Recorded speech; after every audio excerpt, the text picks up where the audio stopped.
Good morning बच्चों। आज हम वर्कशीट नंबर 10 कर रहे हैं जो कि 8th क्लास की वर्कशीट है और साइंस की वर्कशीट है। डेट है आपकी 4 तारीख, 4 नवंबर को आपको मिलेगी। वर्कशीट शुरू कैसे करनी है? सबसे पहले हमें वर्कशीट का नंबर डालना है, फिर डेट डालनी है, अपना नाम लिखना है और अपना रोल नंबर लिखना है। ठीक है, बस इतनी ही चीज़ें लिखना और वर्कशीट कर देना शुरू। रेडी? चलो, जो वर्कशीट है बेटा, उससे पहले आप सबके हाथ में क्या है? पेन है आपके हाथ में, वेरी गुड। और कॉपी है, ठीक है। अच्छा, घर में चाकू है, किसका बना होता है चाकू? हाँ, मेटल का बना होता है, धातु का बना होता है। सबको चेन पहनना है ना पसंद है। ये किसकी बनी होती है? ये भी धातु की बनी होती है। अच्छा, साइकिल में जो टायर है उसके बीच में तिल्ली लगी होती है, वो किसकी बनी होती है? वो भी किसी धातु की बनी होती है, चाहे वो लोहा हो, है ना। हाँ, बनी होती है। तवा, बर्तन घर में सब किसके बने हुए हैं बेटा? धातु के। चाहे वो स्टील हो, चाहे वो आपका चाहे वो आपका क्या हो, लोहा हो, आयरन हो, हर एक चीज किसकी बनी हुई है? ये बर्तन सारे धातु के बने हुए हैं। बर्तन किसके बने हुए हैं? धातु के। कुछ मिट्टी के भी होते हैं, ठीक है। तो आज हम उसके बारे में पढ़ रहे हैं बेटा। धातु चैप्टर है ये आपका एनसीईआरटी बुक का पार्ट 4। आप सभी बच्चों के पास एनसीईआरटी की बुक है। आप उसमें से पार्ट नंबर 4 जो कि है धातु और अधातु, उसे निकालो और साथ में वो भी पढ़ना है, जिससे कि आपको जो चैप्टर में दिया हुआ है वो सब बातें आसानी से समझ आ जाए। ठीक है, तो पहले पढ़ते हैं वर्कशीट। हमारे आसपास बहुत सारे पदार्थ पाए जाते हैं। यदि हम इन पदार्थों को धातु और अधातु में अलग करने के लिए कहें तो आप क्या करेंगे? बताइए, आप कैसे अलग करेंगे? आपको कैसे पता? मैंने कहा जो साइकिल के पहिए की तिल्ले हैं वो धातु के हैं। अब आपने कहा नहीं मैम कैसे पता लगा आपको ये धातु है या अधातु है? या मैंने कहा घर में जो बर्तन है वो धातु के बने हुए हैं, चाहे वो लोहा है चाहे वो स्टील है। साथ में मैंने ये भी कहा था कुछ बर्तन मिट्टी के भी हो सकते हैं, है ना।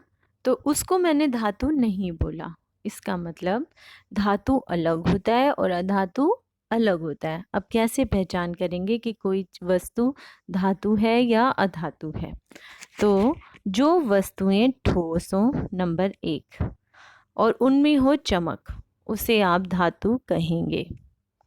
आज हम पदार्थों की दिखावट और कठोरता के आधार पर उन्हें दो वर्गों में वर्गीकृत करेंगे कि जो पदार्थ आपके पास है वो धातु है या अधातु है। क्लियर? धातुओं के भौतिक गुण के बारे में बात करते हैं। धातुओं को अगर हम हाथ में लें, मैंने चूड़ी हाथ में ली, ठीक है, और वो चूड़ी मेटल की थी, मतलब धातु की थी। तो ये उसका भौतिक गुण क्या है? वो देखने में कैसी है चूड़ी, उसकी बात कर रही हूँ मैं। बैंगल मेरे हाथ में एक, या मेरे पास घर में खाना खाने की प्लेट जो कि एक स्टील की है, वो मेरे हाथ में है इस टाइम, मैं उसको चेक कर रही हूँ।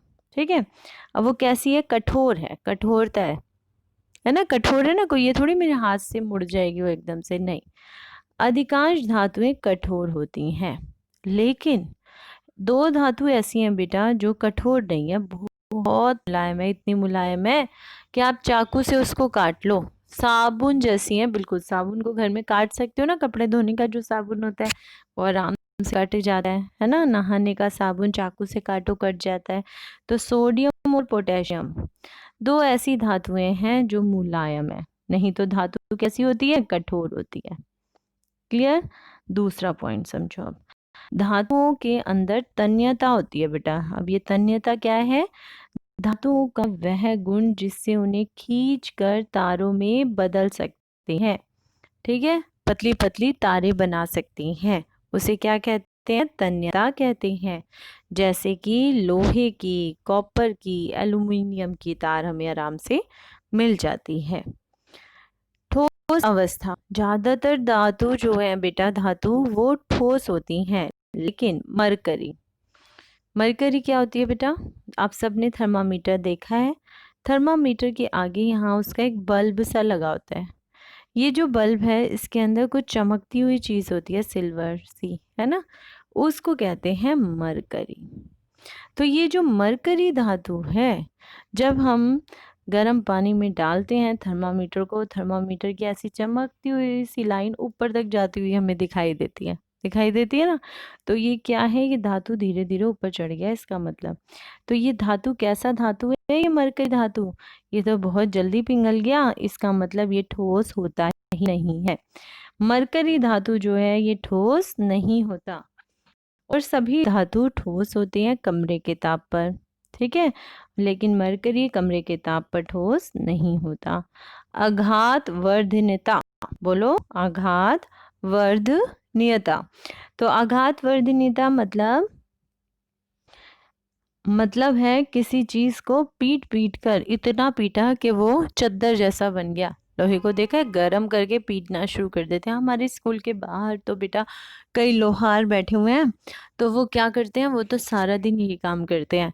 लोहे को गरम करते हैं, चूल्हा सा है उनके पास, उसमें वो गरम करते हैं, उसके बाद उसे पीटना शुरू कर देते हैं हथौड़े से, और पीट पीट कर उसे चद्दर की तरह पतला बना देते हैं, बिल्कुल शीट तैयार कर देते हैं लोहे की, है ना।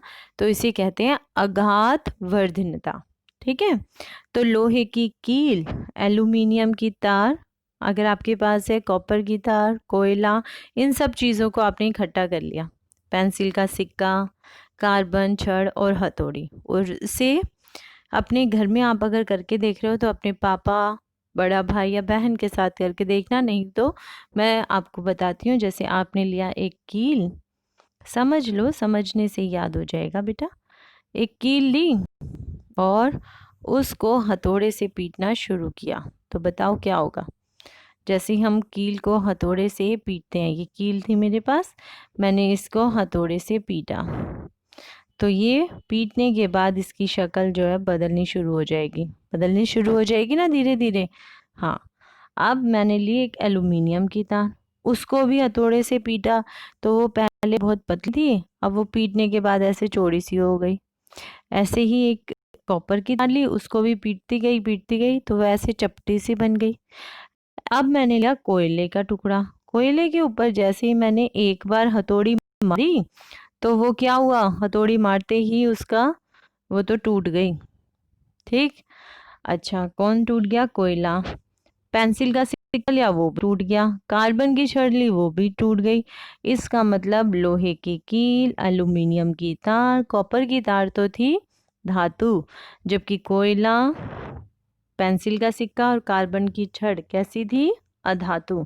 मतलब जो पीट पीट कर चद्दर में बदल जाए, ऐसे एल्यूमिनियम फॉयल तो देखिए ना सबने, ये भी चद्दर की जैसी दिखाई देती है, तो वो होती है धातु, ठीक। अब ये टुकड़े यहाँ पर आपको भरना है, ये टेबल आपको कॉपी में बनानी है और सभी बच्चों को इसमें भरना भी है। लोहे की कील जब हथौड़े से पीटा, है ना, तो यहाँ लिखा हुआ है क्या यह टुकड़ों में टूट गया या चपटा हो गया। तो लोहे की कील को जब हथौड़े से पीटा तो ये कैसी हो गई, चपटी। कोयला टूट गया। एल्यूमिनियम की तार, एल्यूमिनियम की तार भी कैसी हो गई, चपटी। कॉपर की तार भी चपटी। कार्बन की छड़ का क्या हुआ बेटा, वो तो टूट गई, यहाँ पे लिख दो, टूट गई। लिख रहे हो ना सारे बच्चे। पेंसिल का सिक्का टूट गया, ठीक है। चलिए आगे चलते हैं हम।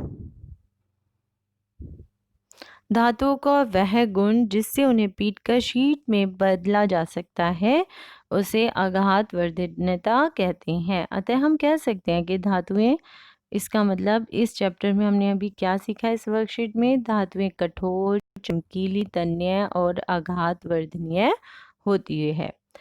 धातुओं के कुछ गुण, कुछ उदाहरण है जैसे iron, copper, aluminium, calcium, magnesium, ये सब धातुओं के ही उदाहरण है।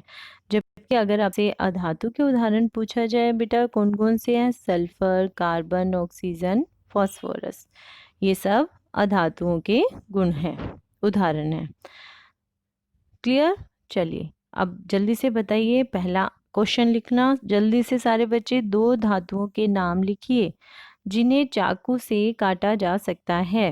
तो उत्तर कौन सा है? अभी होके चुका है, सोडियम, जिसे आराम से आपने चाकू से काट दिया, सोडियम।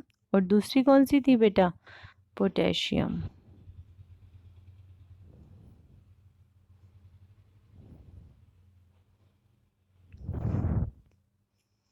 एक धातु का नाम बताओ जो कमरे के ताप पर द्रव अवस्था में पाई जाती है।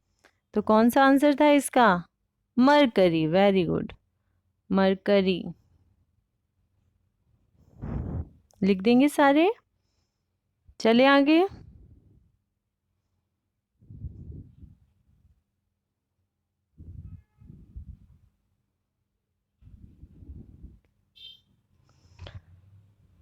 तन्यता किसे कहते हैं? आप किस धातु के तार बनवाना पसंद करेंगे?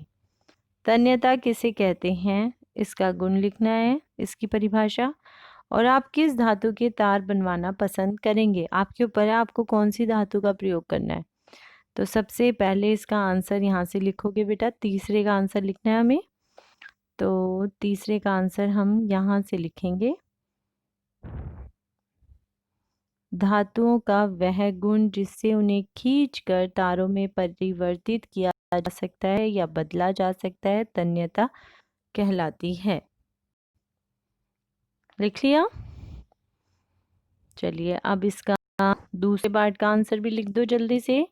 आप किस धातु के तार बनवाना पसंद करेंगे? मेरे पास अगर सारे ऑप्शन हो ना बेटा, तो मैं तो सोने की बनाऊंगी, है ना, या चांदी के। ठीक है, तो आंसर लिख दो, सोने की धातु के तार बनवाना पसंद करेंगे। आपका जो मन करे आप लिख सकते हो बेटा, चांदी लिखना चाहो तो चांदी लिख सकते हो। दो धातुओं के नाम बताओ जो आसानी से आघात वर्धनीय हो सकती हैं। तो दो धातु जो आसानी से पीट पीट कर चादर में बदली जा सकती हैं, यहाँ अभी आपका पढ़ा था। हाँ, पीट पीट के जिन्हें आसानी से बदला जा सकता है, तो वो तांबा लिख लो या सोना और चांदी लिख लो बेटा। सबसे आसान आघात वर्धनीयता का गुण जो हमें दिखाई देता है वो सोना और चांदी है। ज़्यादा चोट लगाने की भी ज़रूरत नहीं होती और आराम से उसे चादर में बदल सकते हो। लिख दो सोना और चांदी। मैं लिखूं क्या? चलो लिख देते हैं, चौथे का आंसर ऊपर लिख देते हैं। ठीक है, सोना और चांदी। पांचवा क्वेश्चन है बेटा, एल्यूमिनियम धातु का कोई एक उपयोग लिखिए। एल्यूमिनियम धातु का उपयोग बर्तन बनाने के लिए होता है बेटा, होता है ना। और मैंने घरों में बेटा ऊपर छतों पे शीट लगी हुई भी देखी है, वो भी एल्यूमिनियम की बनी होती है शीट। तो क्या लिखूं बोलो? एल्यूमिनियम धातु का प्रयोग बर्तन बनाने के लिए, ट्रंक बनाने के लिए, है ना, बॉक्स बनाने के लिए, बॉक्स बनाने के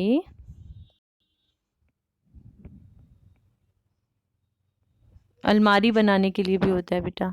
ठीक है, बर्तन बनाने के लिए लिख दिया, आप चाहो तो अलमारी लिख देना।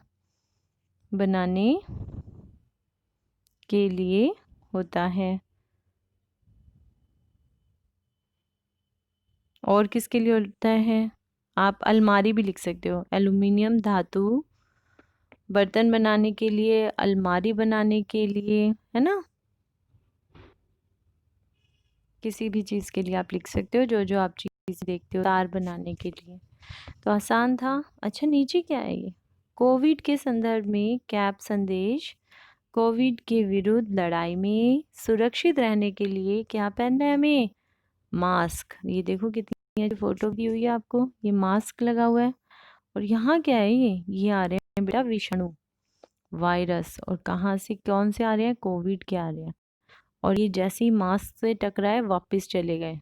तो अगर हमारे पास भी हमने मास्क लगाया हुआ है तो हमारे पास अगर ये विषाणु आएगा तो ये भी भाग जाएगा। इसीलिए हमें क्या करना है, मास्क का प्रयोग करना है।